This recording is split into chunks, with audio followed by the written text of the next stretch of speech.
So apologies to those of you on social media for the late entry to this show today. Looks like we're going to get triggered long into gold, so we'll keep our eyes on that one. My analysis for the week begins with, as always, hang on, I've got some weird stuff happening here. Hopefully you're still seeing my goals screen.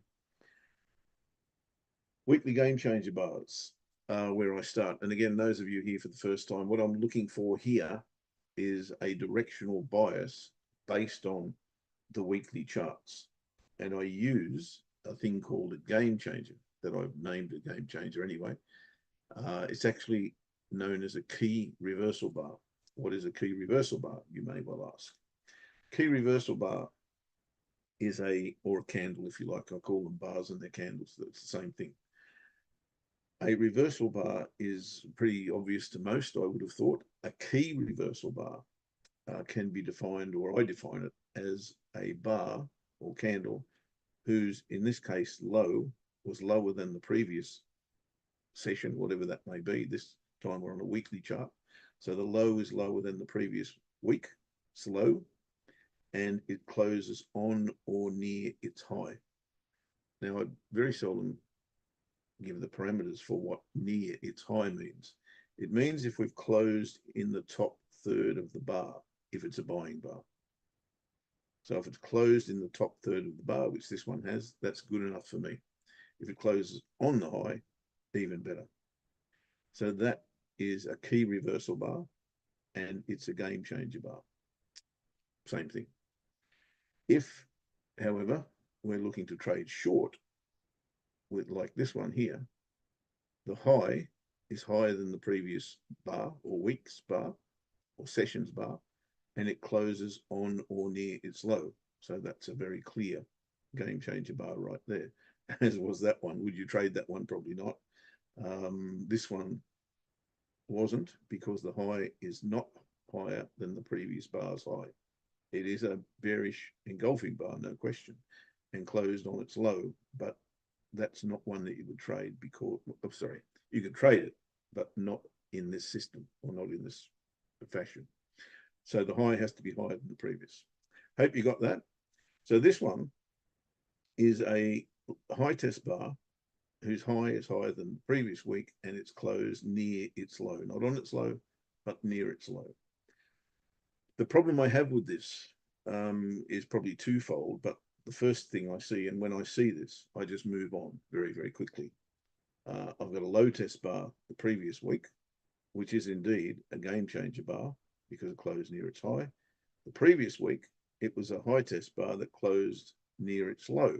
So you've got game changer bar short, game changer bar long, game changer bar short. Too dangerous. This really doesn't know what it's doing. So if it doesn't know what it's doing, how the heck can I? The next one is pound versus the Aussie. This is exactly the same. We've got a buying bar here, low lower than the previous low, closed near its high, and suggesting that we are buyers. Previous week, the reverse. Week two before that, or 2 weeks before that, the reverse again. So again, I've got no idea where this is going at this point in time. So I would give that a miss as well. If you ignore your bias or your rules, as you might have done 2 weeks ago, I think every one of them just smashed it without even considering what next to do. You would then go to the monthly chart, which is the primary chart, which is giving you the primary trend or primary chart pattern, if you like.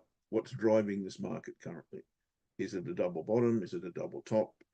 Is it a channel?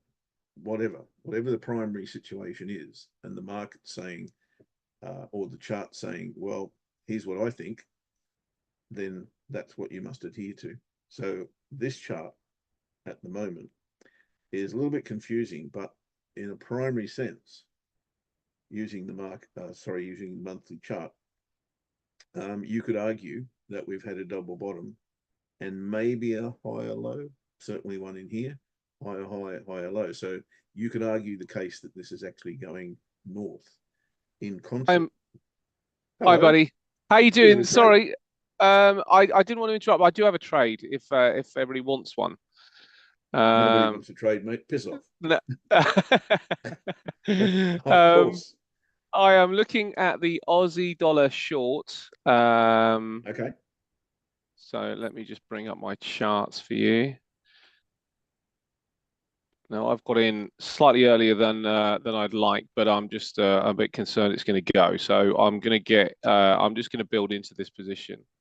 Now where am I? I am here, I think.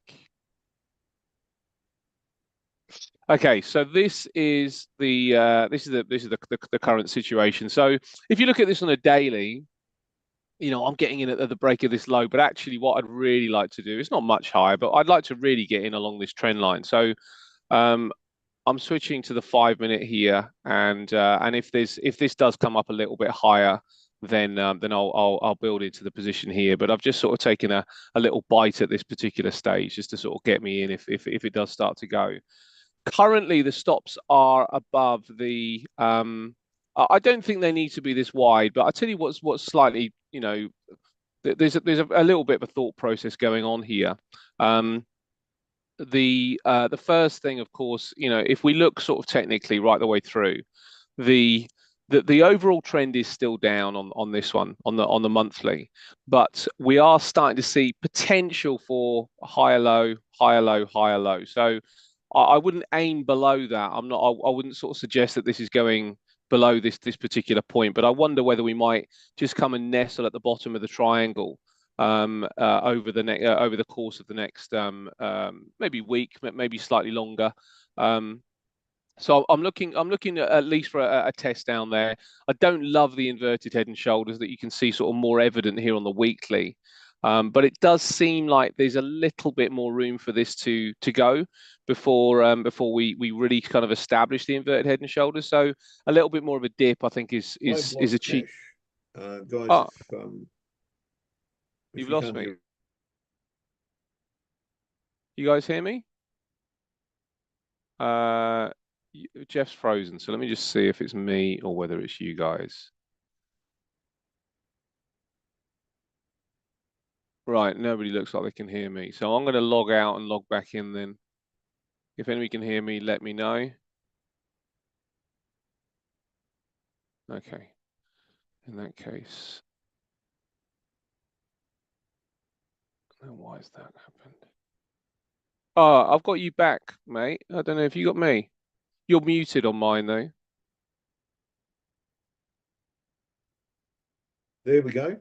Okay, cool. Was it your end or Bloody my end? Elon Nobody. Musk got me. No, Elon Musk again. Freak. um, so yeah, so looking at the weekly, it does look like there's some potential bottoming out here, but even if we kind of only achieve the low of this area here, it's still the risk to reward is still decent. It's still near a 2 to 1. Um, so looking at the low end here would still qualify for the inverted head and shoulders, and also help my trade out. But when you look at this on the daily, what I notice is a lower low, but then obviously we got these higher highs, but breaking this level here. But look at the issue. I mean, there's 1, 2, 3, 4 bars with these big tails where prices are tempted to push up, but the sellers have just come straight back in and pushed it back down again. And if we see where we are, right along here, we've got um, this December support line, this is the point I'm really looking at. We came up, we created support, we've come and tested it. In fact, we tested the upper trend line, rejected it, come and tested it, but through. Now this is obviously a return, a pullback, if you like, to that December support line. Does it become resistance? And the trade is that question. Is this going to become resistance and push us down? I quite like the price action that we've seen so far this morning on the shorter term timeframes. If we look over here,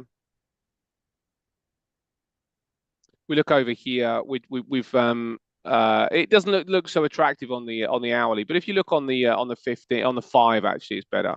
you look on the 5, we've taken that area out, and we're just coming back into retesting. Now I can start to build into this now as well. So I'm going to do that, mate, as I go. But the reason that I've got stops so high is because of the RBA rate decision on Wednesday. The RBA rate decision on Wednesday is what's that? Sorry?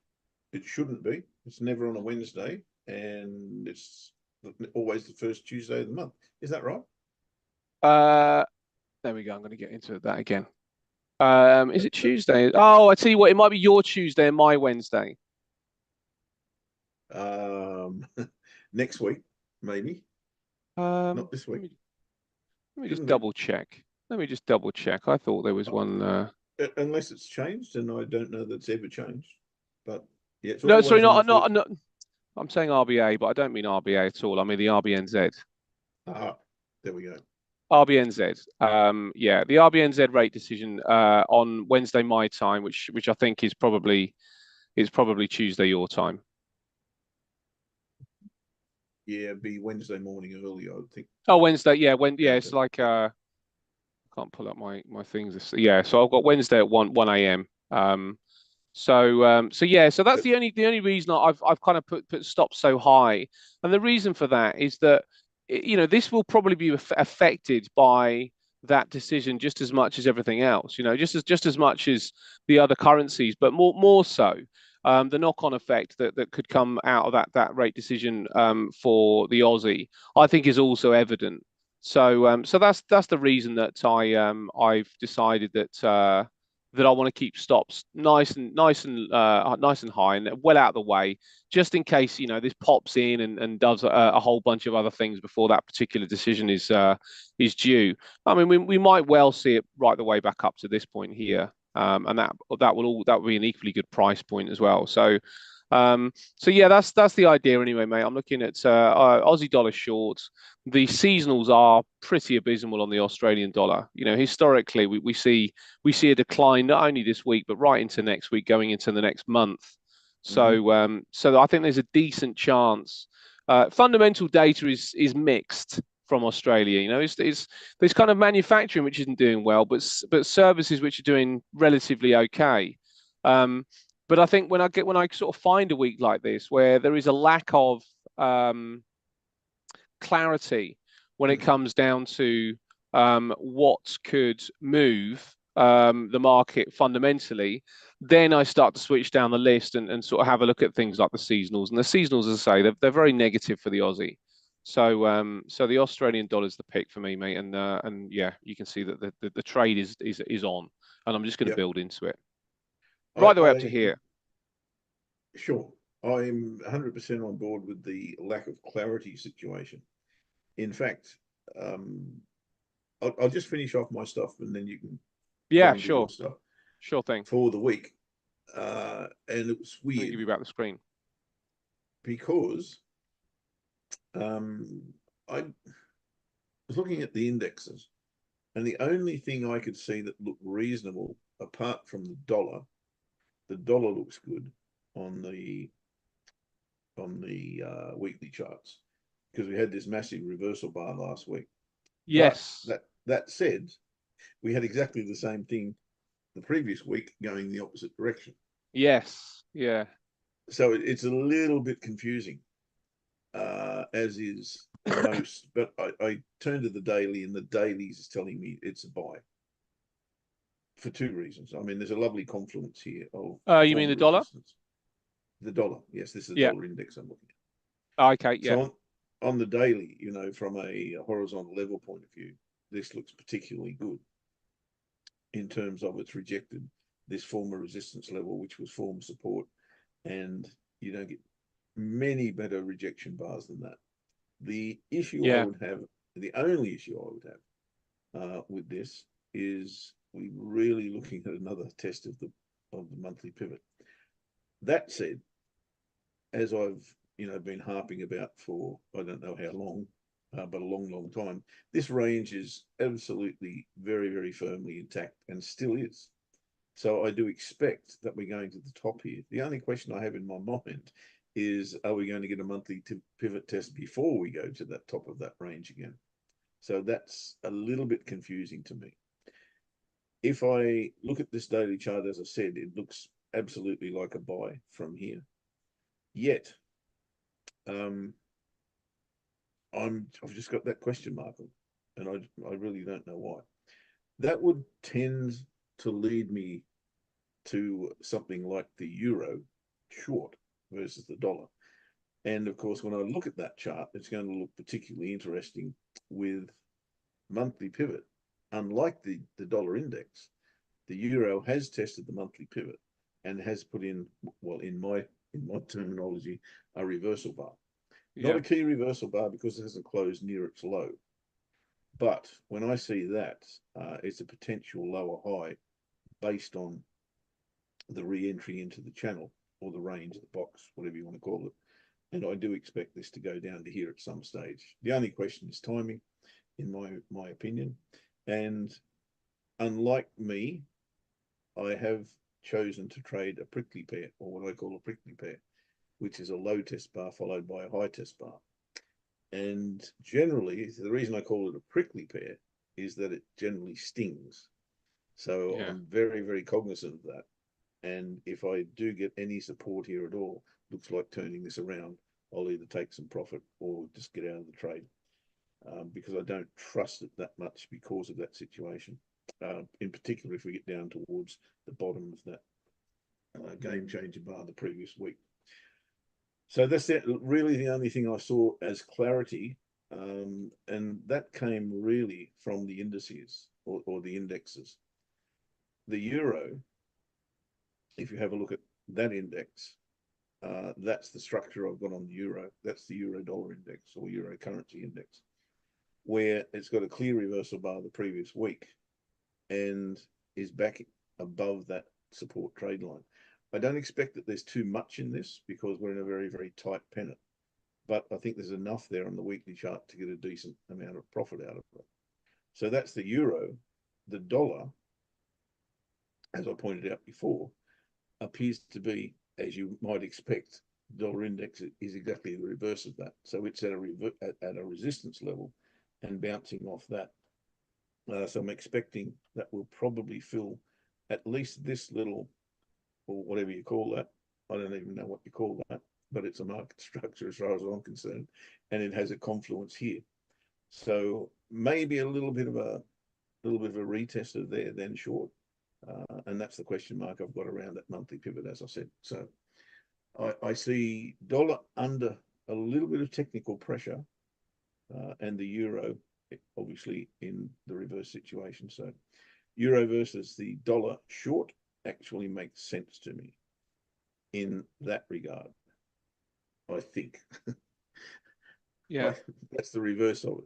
Sorry, in that regard, it makes no sense to me. But when I look at the euro dollar chart, it does make sense to me. So when you say there's no clarity around here, that's exactly my point. I'm not clear if I'm doing the right thing here, but I've got to trust my system, and my system's telling me to short the euro underneath that bar. Of course, if I'm wrong and the bulls come in back in, they shouldn't, or price shouldn't go beyond my entry. And that's the whole point of the exercise. So that's what that.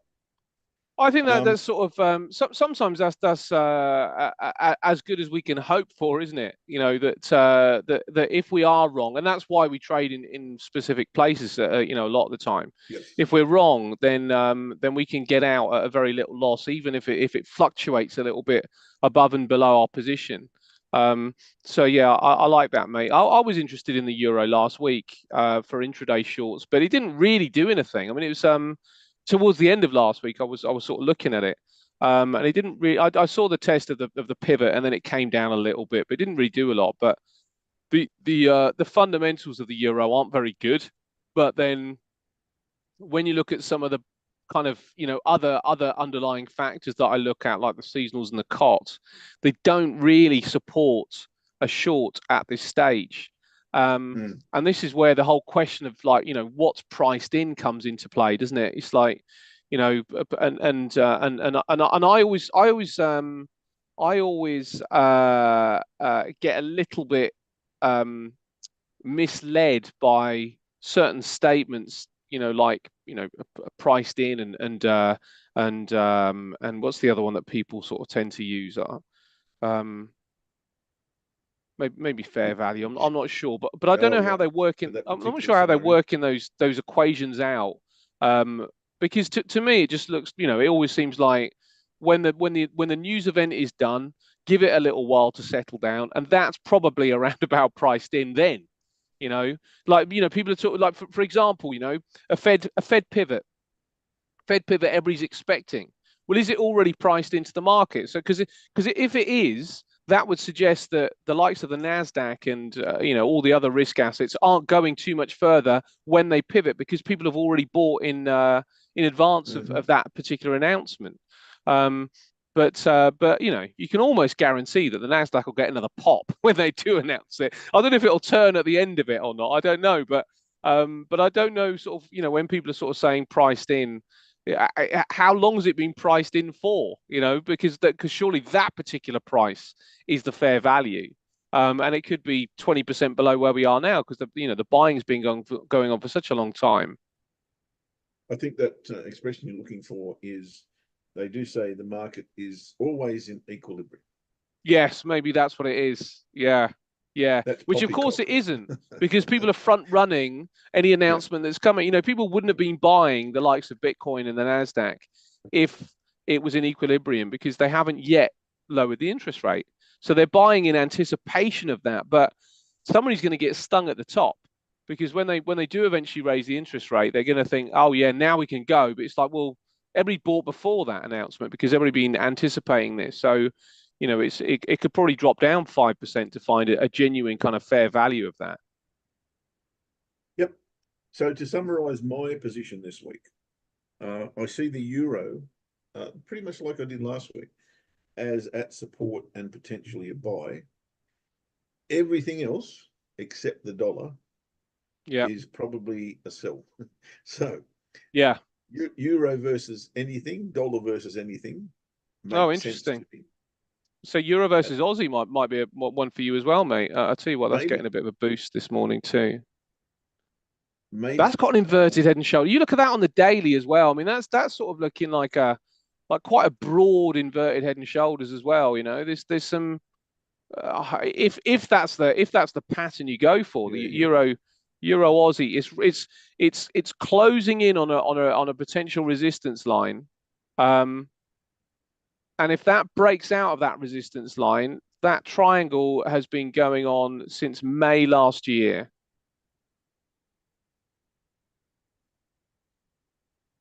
Or it might even be a slightly different pattern. Yeah. Looks like a falling wedge, actually. Looks like a Like a falling mess, wedge doesn't it? on that, which is also around about April last year.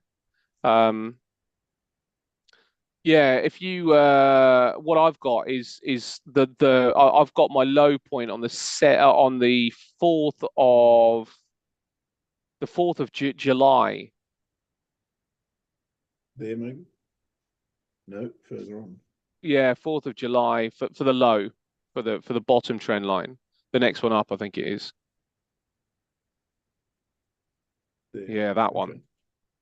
I mean, I'd left that triangle in as well, but because I think that there could be one of two patterns that we could be getting, and I've actually got not that one actually. Well, yeah, you could draw it there, but even if you put them at the lows, if you put that trend line at the lows, no, that's there. They leave that one there, but the front end of the most recent Okay. part of the trend line. Through here. Yeah, there. No, and go backwards to the 4th of July. So from there back, yeah, but put the front of that where you just had it down, down, down, down, down, down, right down to the lows. Right down. Okay. Yeah, there. And then the upper trend line I've actually got from the highs, the very, very top of the highs. That's the same That one. kind of falling wedge. I mean, there's patterns within patterns in this, unquestionably. Yeah. But any of these bigger, larger patterns that break out, if this is going long, that's got a long way to go. Don't get me wrong, though, mate. If it breaks out. Yeah, if it breaks out, and I've got to be honest, the market dynamics right now look relatively balanced. I don't mean price, but I mean the fundamentals. Because we're sort of at that phase where we seem to have maybe we're coming over the hump. We seem to be sat on top of the hump. Which way our interest rate is going to go next. RBNZ called for, in fact, some factions of New Zealand called for an RBNZ rate hike, which is well off the grain, well against the grain.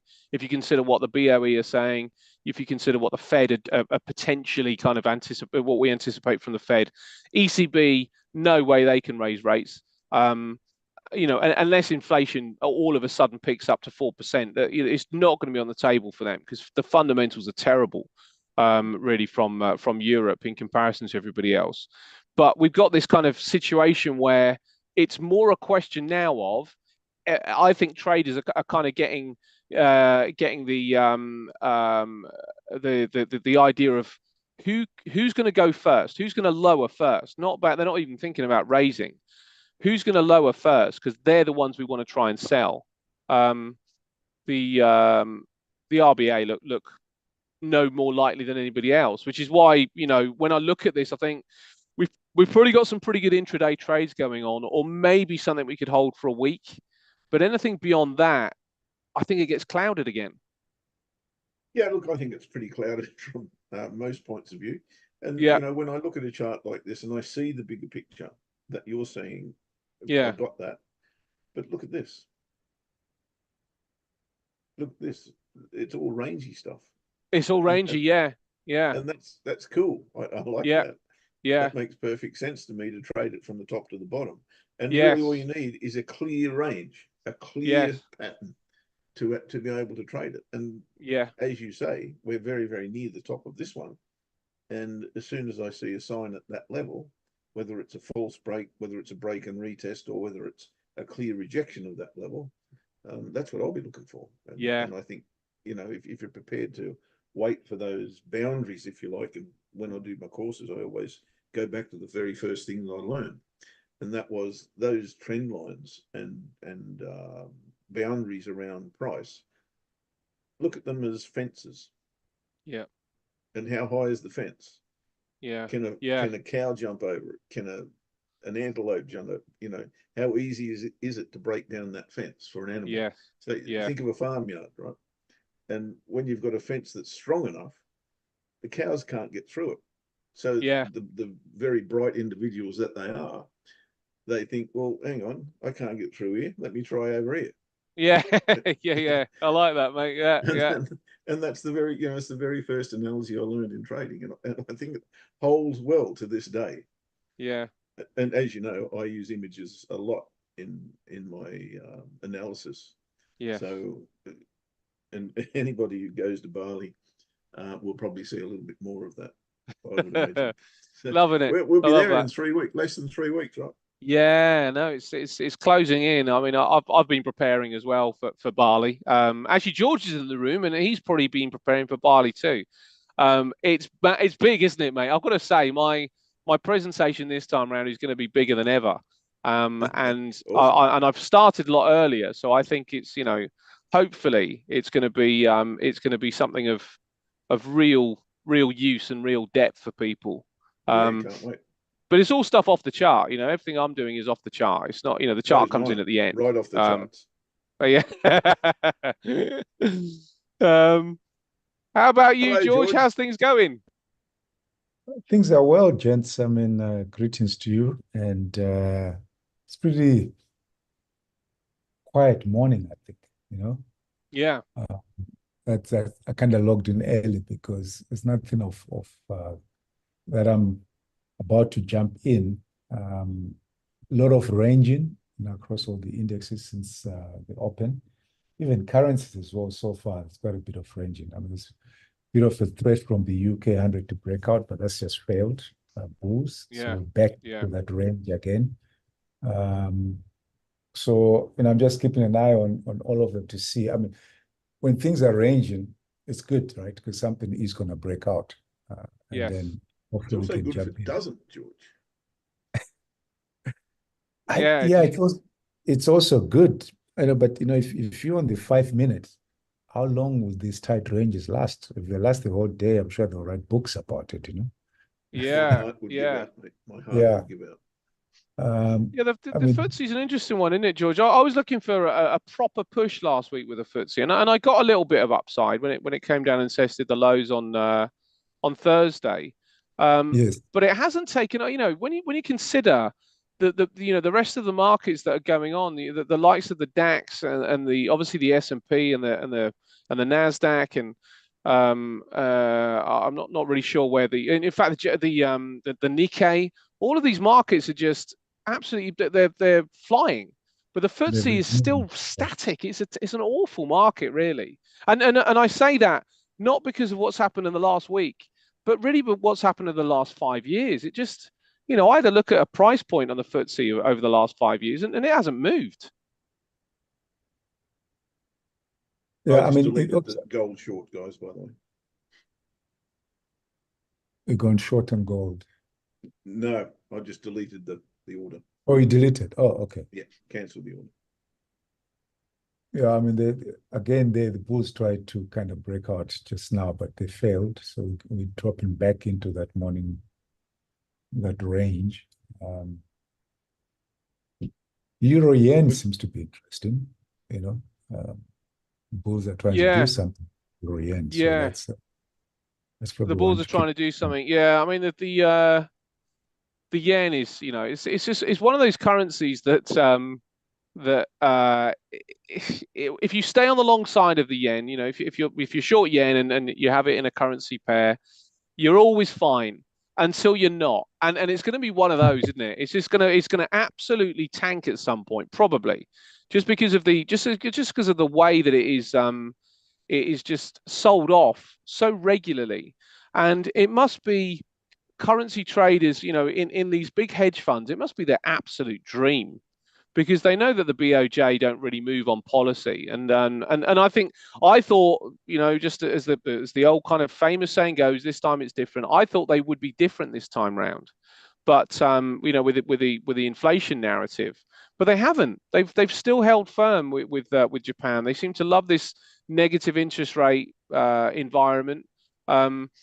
I don't think, and which is interesting because they're the only ones. They're the only central bank that has kept policy exactly the same throughout COVID and throughout this inflation boom. Everybody else has moved. I mean, I don't even think by the time that the dust has settled on this stuff that the other central banks will go back to zero interest rates. I don't think we're going to get back there. And if we do, it could be another 5 to 10 years away. I just don't see a sort of like I don't see the old normal being anything like where we're probably going to settle. But the old normal in Japan is the same as the new normal. It's so surprising to me.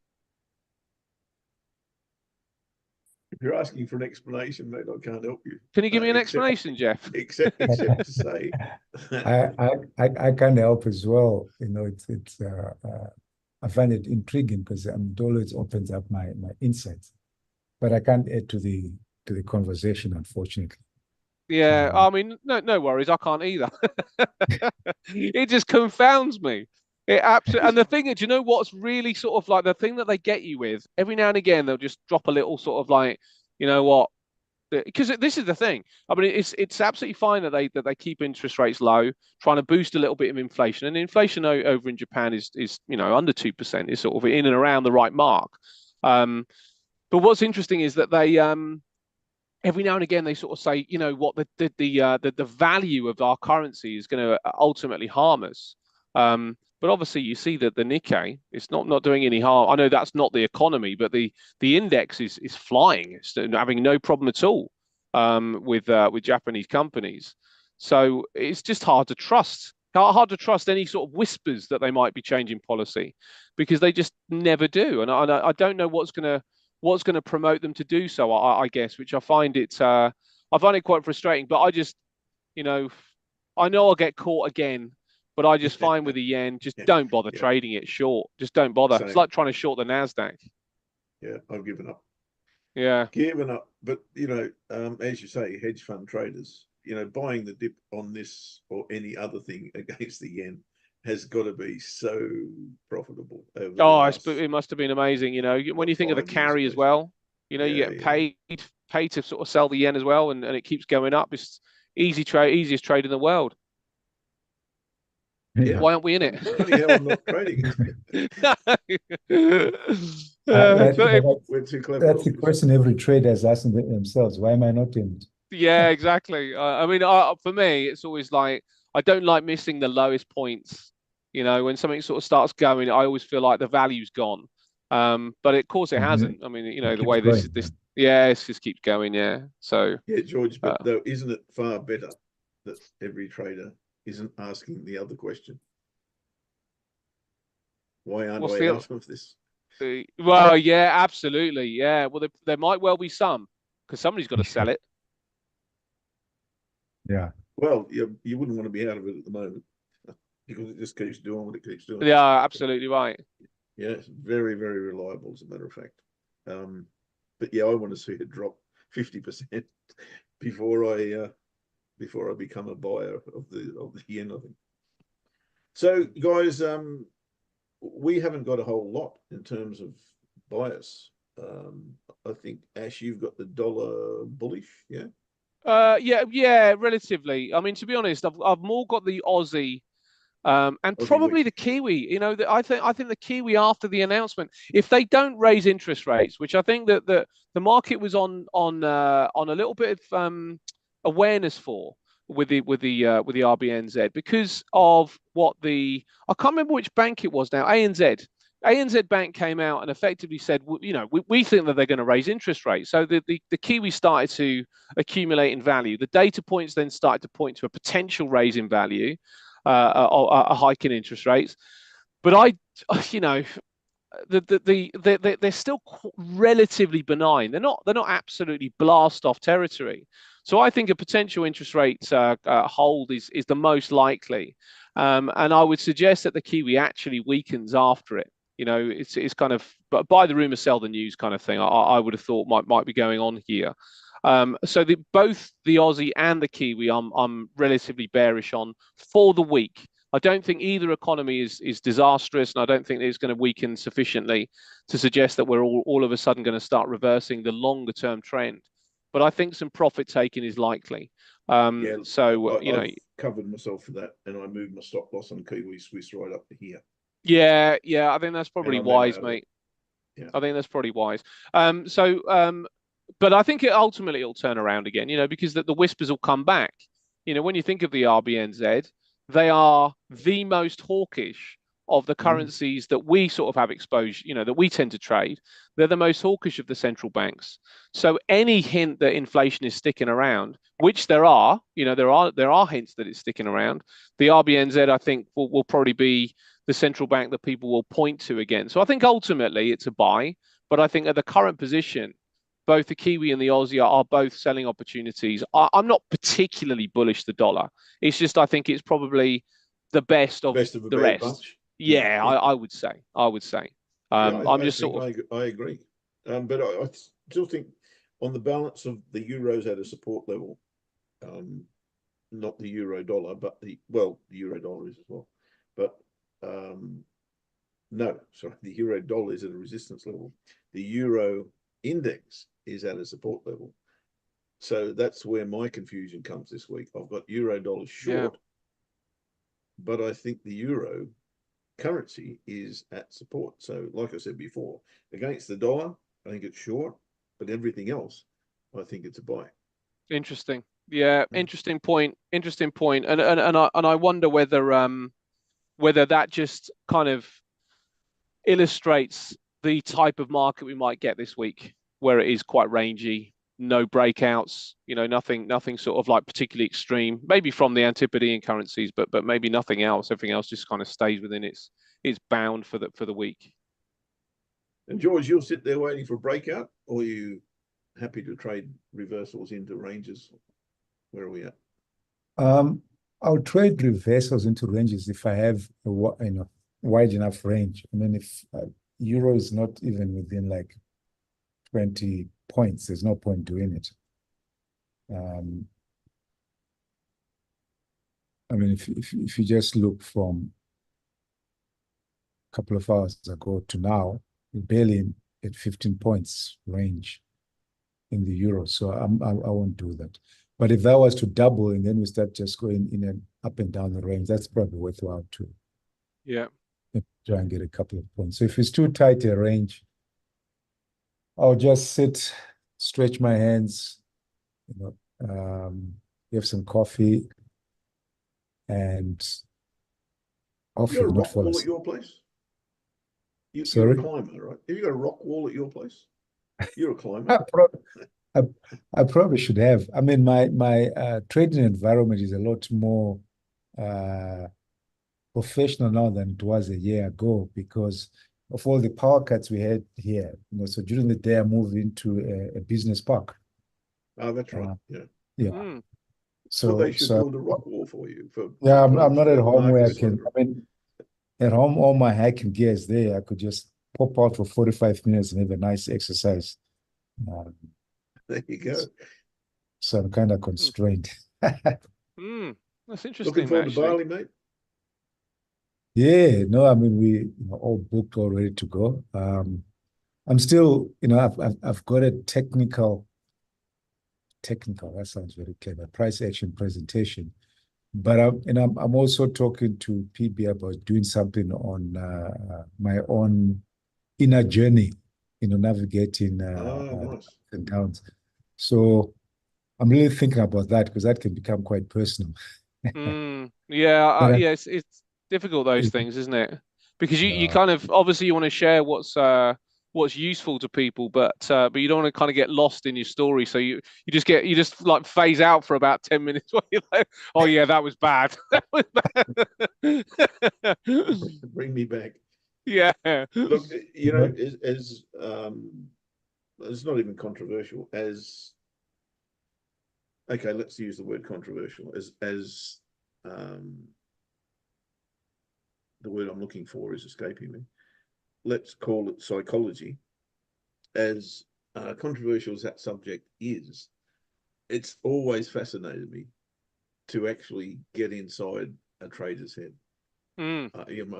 When I get inside mine, I go, "Oh my God, how do I do this? How do I get there? Or why am I like I am?"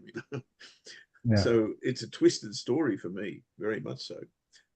And that's why I like to get inside other traders' heads to see how they got to where they are, why they got to where they are, and the stories are quite amazing. So please do, George. I'd love to hear that. I mean, I know a little bit about it from the past, but the in-depth version would be wonderful. So I mean, I've got to give an answer this week whether I commit to do it or not. Is that your idea, George? Or is that Paul's? I had Paul had an idea. He's put on the list what he's got for me there. So I went back and I said, well, can I change that and kind of still on the price section, call it this way or that or do that? Yeah. And he came back and says, no, I actually think if you explore this could add value to other people, Yeah. To many traders. And he's right. I mean, if you kind of listen to all the other, or read books or stories of all these traders who kind of realize, oh, hang on, I gotta deal with the inner stuff first. If I can sort out that, and then like boom, Yeah. Yep. Yeah. For sure. Yeah, I think there'll be huge value. But I'm a little bit hesitant about the personal stuff because when I share, I want to make it useful. I don't want to glaze over it. No. Yeah, well, that's the danger, isn't it? That is the danger, is that you kind of lose yourself in your own story, and then you because really, with this sort of stuff, and I can't remember who said it, but I remember a quote that says, "To write a good book, you've got to be a good book. You've got to be the book. To write a book, you've got to be the book." But while you're telling the story, when an author's telling the story of their lives, they're probably able to detach themselves at that point to be able to then sort of say, "This is the story. This is now the story's yours." It was mine, but now it's everybody's story. But to be able to sort of do that, you've got to be able to detach yourself. Otherwise, you probably do phase out a little bit and maybe sort of talk about things that are maybe slightly off point to a degree. You know, it's got to be quite laser focused in a way, isn't it, to kind of get the most out of that stuff. It's a difficult subject, mate. It's a difficult one to know which boundaries you go to. You know, do you talk about the fact that you made a cup of tea on a certain morning, or do you sort of, you know, is it a much bigger picture than that? I think it's quite brave. Yes, it can be a raw thing. You know, you can touch some really soft points, and that's challenging. It really is. Yeah. I mean, I've sat down and began to write a book once, and it got to the point where, do I really want to let my mother and father and brother, and do I really want them to know this shit? Yeah. And the answer for me was no. So it's a real big challenge, you know, to actually dig deep inside there. Yeah. So yeah, I've just stuck to other things, and I hope you're talking to me after my presentation, George, as I said. Well, I got to decide this week, so you know, I don't have much time. But as I say, the price section technical is ready, and that will be fun. Yeah, looking forward to that. Yeah. So, guys, I don't see any questions. No, sorry, George, did I cut you off? No, I'm saying that. So otherwise, quick look with the eyes and everything. Nothing still. You know? Some flashes of movement on the CAD, you know, USD CAD, and that's okay, because the one thing that I always say when it's like this, thank the Lord that trading is not compulsory. Yeah. You don't have to put a trade into the market. Yeah. Agreed. Are we done, guys? I think we are. I think we are. Nobody's put any questions to me either, so I think we're okay, mate. All right, we'll get out of here. Thank you guys for being my trading buddies, and thank you for tuning in, everybody else. I hope you have a wonderful week ahead, and we look forward to catching up with you next Monday actually, on that point, sorry. You're going into daylight saving in the not too distant future, Ash. Is that right? So end of next month. In March. Okay. Yeah. So okay. We'll be back at the very same time next week, and have a good one. See you later. Thanks, guys. Bye-bye. See you soon. For now. Ash, Bye. happy birthday, Ash. I saw somewhere that you got a birthday. I got an alert. Is it next week or the week after? It's I'm trying to forget about it, George. It's not for a little while, actually. What we got? One. Really? It's 2 weeks away. Why did I put such an alert? I probably forgot last year. Actually, it's 2 weeks. 2 weeks Monday. So 2 weeks today, actually. Oh, okay. 11th. If I forget again, happy birthday. I think I probably forgot. You, mate. That's no problem.